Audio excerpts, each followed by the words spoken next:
வருகிறார் என்று சொன்னவுடன் அந்த பக்கம் போகலாமா இந்த பக்கம் போகலாமா நடுநிலையோடு குன்றத்தில் பார்க்கும் பொழுது நாம் பள்ளி கல்வித்துறை அமைச்சரோடு போகலாம் என்று இங்கே வந்து சேர்ந்திருக்கிறோம்.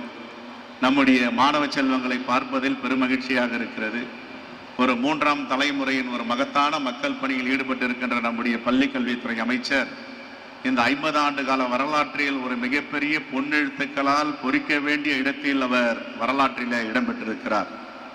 மாண்புமிகு முதலமைச்சர் அவர்கள் எடுக்கின்ற முயற்சிகள், தீட்டுகின்ற திட்டங்கள் எல்லாவற்றுக்கும் ஒரு முன்னோடி துறையாக இந்த பள்ளி கல்வித்துறையை அவர் நடத்தி வருகிறார் என்பதில் ஒரு தமிழனாக, இந்த மண்ணின் மைந்தனாக நாங்கள் மகிழ்ச்சி அடைகிறோம். அவருக்கு பாராட்டுதலையும் வாழ்த்தலையும் தெரிவித்துக் கொள்கிறோம். எல்லோருக்கும் ஒரு கனவு உண்டு. இந்த தேசத்தில் மட்டுமல்ல, இந்த உலகத்தில் எங்களுடைய குழந்தைகள் தலை நிமிர்ந்து இருக்க வேண்டும், எல்லோரும் ஒரு சாதனையாளராக மாற வேண்டும்.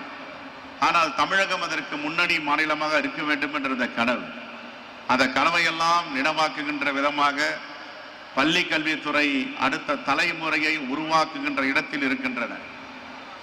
தாய் தந்தையிடம் குழந்தைகள் வளர்வதை, வாழ்வதை விட ஆசிரியர் பெருமக்களிடம்தான் நிறைய காலங்கள் அவர்கள் தன்னுடைய வாழ்க்கையை செலவு செய்து வருகிறார்கள். அது கல்வியாகட்டும், விளையாட்டாகட்டும், நற்பண்புகளாகட்டும், அடுத்த தலைமுறையை உருவாக்குகின்ற திட்டங்களாகட்டும், அனைத்து விதத்திலும் ஆசிரியர் பெருமக்களும் மாணவ மாணவிகளும் பின்னி பிணைந்து இருக்கிறார்கள்.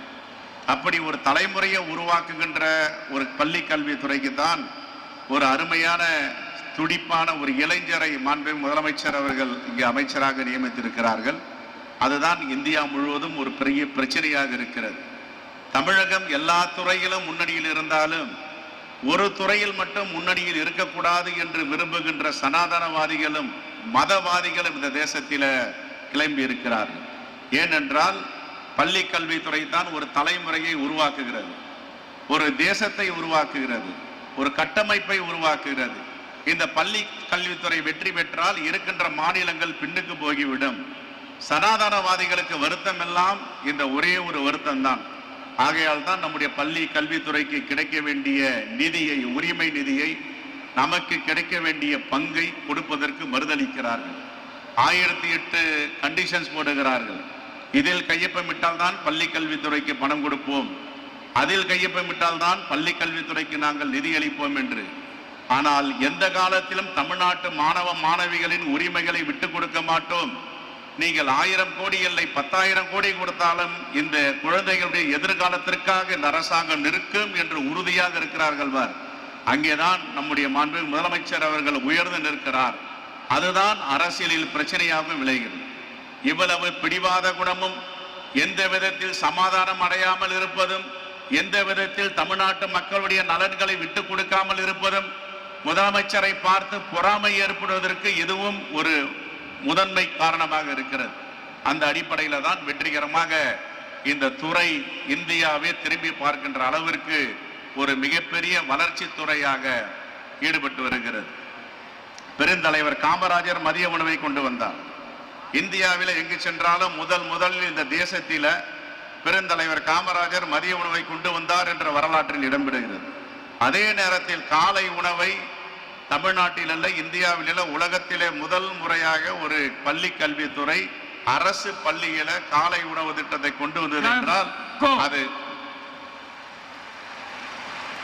பள்ளி கல்வித்துறை காலை உணவு திட்டத்தை கொண்டு வந்தது என்றால் அது தமிழ்நாட்டில் தான்.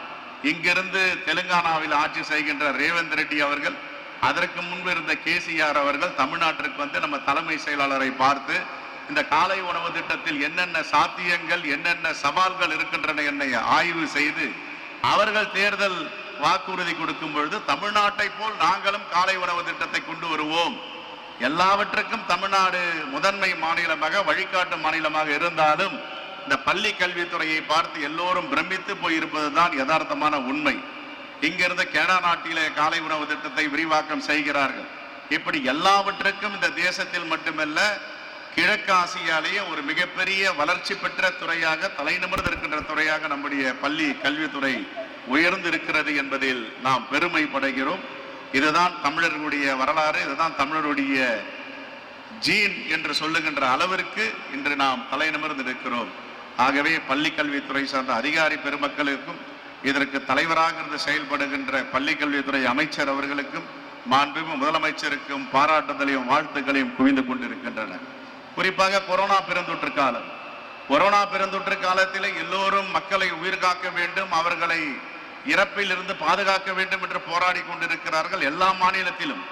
ஆனால் நம்முடைய மாநிலம் வித்தியாசமாக சிந்தித்து இல்லம் தேடி கல்வியை கொண்டு வந்து இந்த மக்கள் இடை கற்றல் இடை நீக்கம் இருக்கக்கூடாது என்ற அடிப்படையில் அப்பொழுதே அதற்கு நிதி ஒதுக்கி திட்டங்களை தீட்டி கொரோனா பெருந்தொற்று வந்தாலும் குழந்தைகளுடைய எதிர்காலம் கல்வி பாதிக்கக்கூடாது என்ற அடிப்படையில் ஒரு மாபெரும் திட்டமான இந்தியாவில் இல்லாத திட்டத்தை தமிழ்நாட்டில் கொண்டு வந்தது நம்முடைய பள்ளி கல்வித்துறை என்றால் அது மிகப்பெரிய மகிழ்ச்சியான தருணம் என்று சொல்லலாம். அதே மாதிரி மாற்றுத்திறனாளி குழந்தைகள், இந்த மாற்றுத்திறனாளி குழந்தைகளை இதுவரை கண்டுகொள்ளாமல் இருந்த ஒரு காலம் இருந்தது. ஆனால் இவர்களுக்கு என்று நலம் நாடி என்று ஒரு செயலியை உருவாக்கி அவர்களுக்கும் இந்த பள்ளி கல்வித்துறை இருக்கிறது, மாண்பு முதலமைச்சருடைய அரசு இருக்கிறது என்பதை நிரூபித்து காட்டிய துறை இந்த பள்ளி கல்வித்துறை என்பது நாம் மகிழ்ச்சி அடைகிறோம்.